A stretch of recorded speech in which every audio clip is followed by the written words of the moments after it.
Hello folks, my name is Angelo and I am a passport brother who brought his fiance from Vietnam to come live with him in the United States.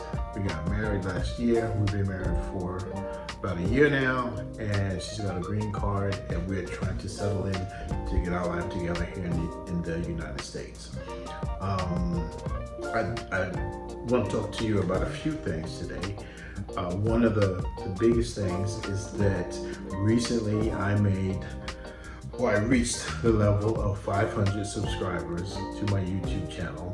So thank you very much to everyone who has subscribed or watched or commented or anything of that sort. I appreciate it.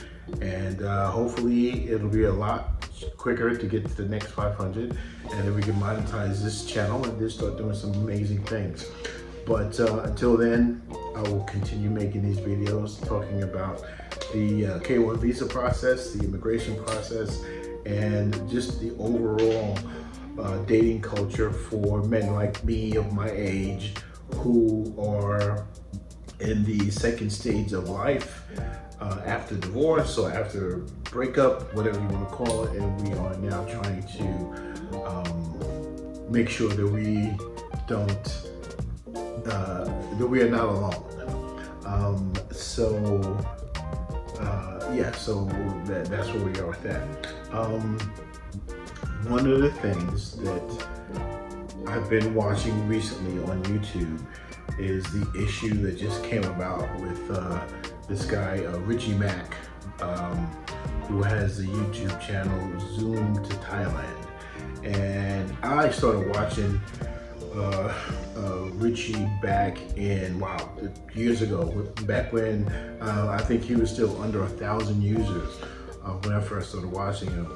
And he was interesting to me because obviously I was traveling to Southeast Asia because I was going there once, maybe twice a year to visit my fiance, Nia.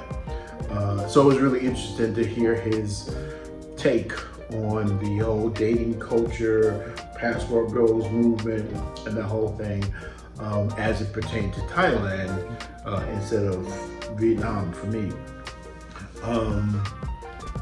So just recently, Ricky Mack was in the news because he ended up having a fight with, like a physical fight, altercation with another YouTuber. This guy is kind of like the antithesis of Richie in that he is trying to espouse all of the bad things that can happen in Thailand, particularly I believe Pattaya. And so from what I understand, his YouTube channel is very negative and very bullying and just really over dramatic from that standpoint. And apparently he has put the target on Richie Mack and had said a few things and made some gestures and some grand movements on camera that kind of set the two of them off, which culminated in a physical altercation on the streets of Pattaya. But what I'm not so much interested in the fight, because bullies will be bullies and thugs will be thugs, and I grew up with that mess back in New York, and I always made a point of getting away from that. There's this whole story about what they call it, crabs in the barrel, where one crab tries to get out and the others pull him back in.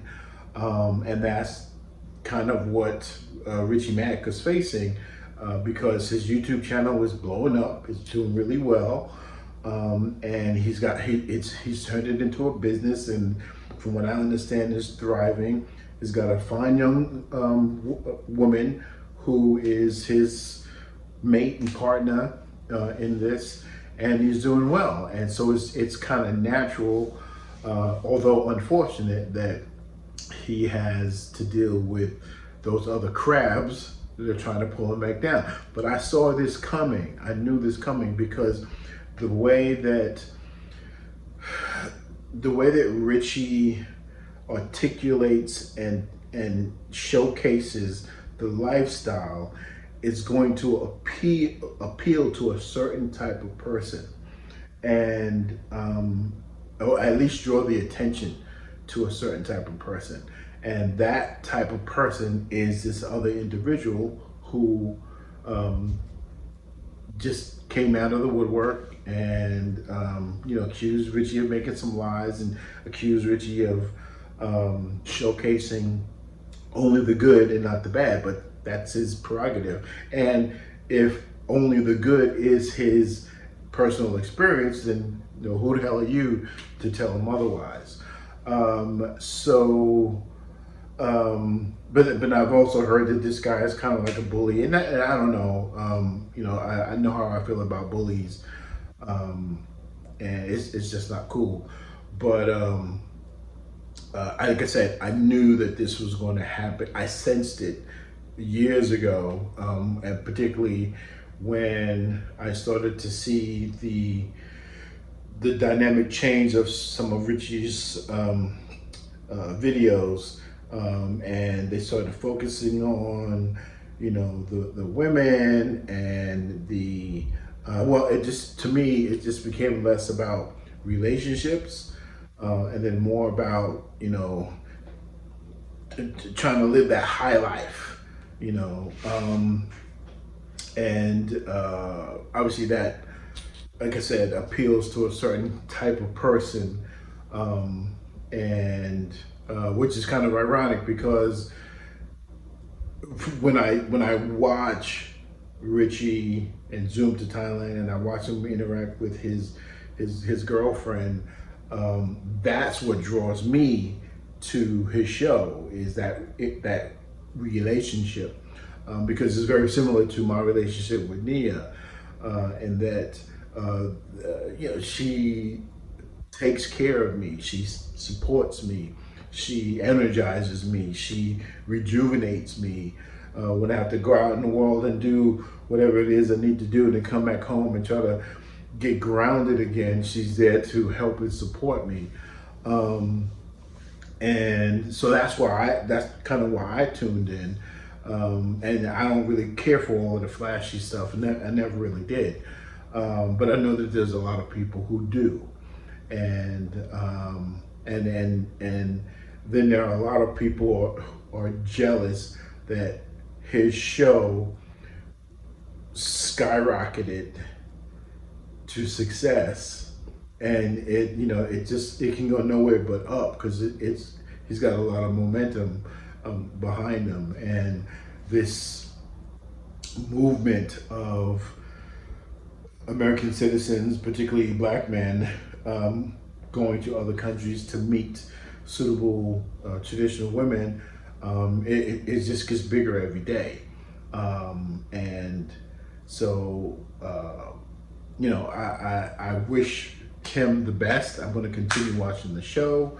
I'm glad that it didn't turn out as bad. The fight didn't turn out as bad as I thought it was, and I know he did a live show to kind of indicate that what was on video really didn't happen as bad as it looked, and just some other things. But also, there's another YouTuber that I watch, and his show is called More to Life. And lately, he's been showcasing a phenomenon where a lot of women who are considered in Asian countries are considered leftover women. I believe in China it's called Shengyu, and there's another name for it in Japan and Korea, and I believe it begins when a woman reaches the age of 27 and she's not yet married. And then there's this whole thing where culturally, after 27, the goal is for her to meet an upwardly mobile, successful person around her same age and whatever. But then after 27, those people, the primary catches, the good ones, the high value men, are in the city. And after 27, or 28, 29, 30, those men are no longer accessible to the leftover women. And so then they have to put their focus on or on men in the more rural areas and like the countryside. And the belief there is that those men have less options, but they also are in less of a position to actually take care of and provide for the women. But so there's this whole big thing going on with that, and it's been around. It's been culturally there since the beginning of time. However, what's happening is a lot of these women in China, in Japan, and apparently in South Korea as well, when they get to this age and their own men no longer look at them because they're looking for younger women, which is understandable. But those women are finding solace in the arms of foreigners, particularly African American and or Africans. And there was this one particular family with a Chinese woman, and she was 29, 28 years old, and she ended up getting married with really good-looking tall African dude. She was tall, he was tall. They have two beautiful, gorgeous-looking girls, and I've been watching that, and I'm thinking, wow, this is pretty freaking cool. That there's a way around the stigma for these folks in Japan and China and Korea. And it reminded me of my own marriage with Nia, because she was 39. I'm much older than she is, but she was 39 when we got married, and or 38. She hadn't turned 39 yet, so she was 38. Back in Vietnam, people her age at that age rarely get married. For someone like me, she was perfect. And she was a perfect girlfriend, long distance relationship, and now she's a perfect wife.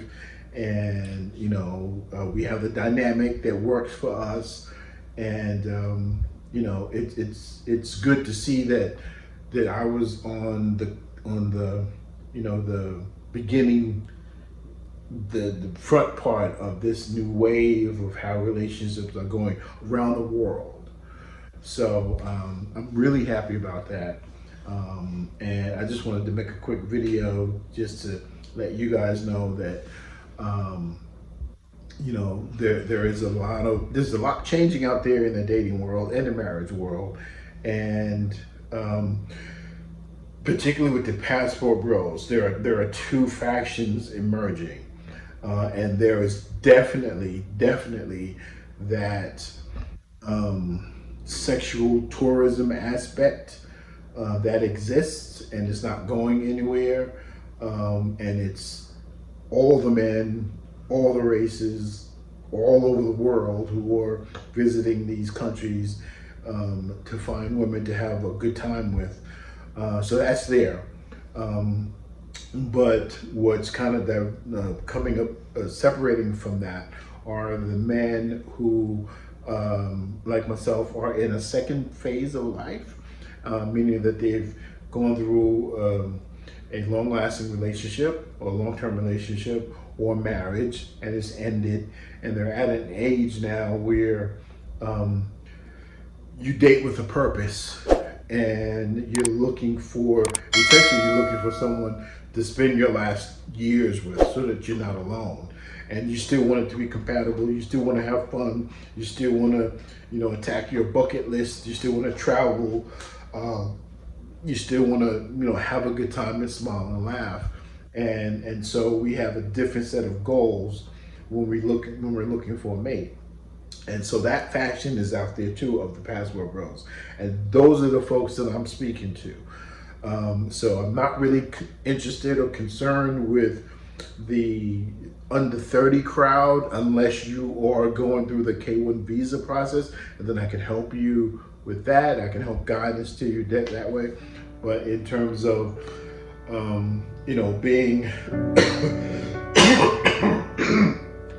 let's say like 10 to 15 years away from retirement, and you're getting married or you're thinking about getting married, and you want to plan for your financial future, and you want to have a good relationship with a good woman, and you don't want to do all that kind of fighting stuff that we tend to have to do with American modern women,